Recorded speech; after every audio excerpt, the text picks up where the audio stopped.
Maadong buntag sa tanan. Ako si Mirason Verola, Municipal Agriculturist of LGU Duero.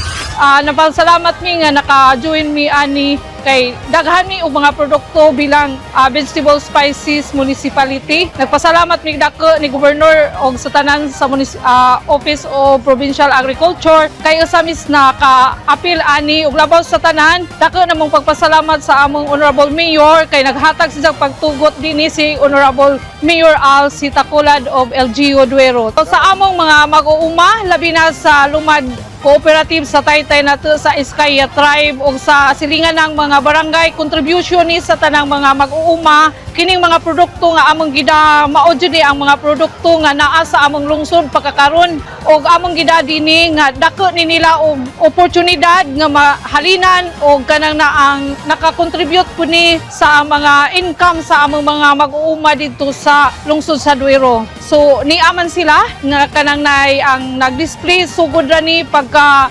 Monday mao ang Sandugo Agri-Fair opening. Video makita man na sa mga inadlaw nga mga kanang record o pilay ilang na halin sa mga produktong nagkalain-lain nga mga preskong mga utanon gikan pa sa lungsod sa Duero. So dako namang pasalamat.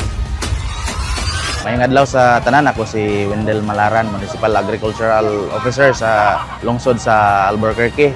Misalmot may sa Sandugo Agri-Fair nga gipasigdahan sa provincial government, pinagi sa Office of the Provincial Agriculturist. Kini akong tabang sa tuang mga mag-uuma o mga konsumidor nga sa atong mga mag-uuma mabaligya nila ang iyang mga produkto nga sa tuang mga konsumidor pod nga makapalit sila o mga barato mga produkto. Dako kayong tabang ni labi na sa amo ang mga mag-uuma sa lungsod sa Albor nga ang amo ang mga produkto dito mapaabot na mo dinhi mabaligya sa sakto nga presyo.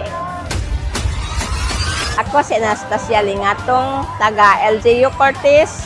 Mapasalamaton ako nga nakapil kami sa Sandugo Agri-Fair ug usab nakatabang kami sa among mga farmers sa Cortez nga nakahatag kami og mga produkto para sa katawhan.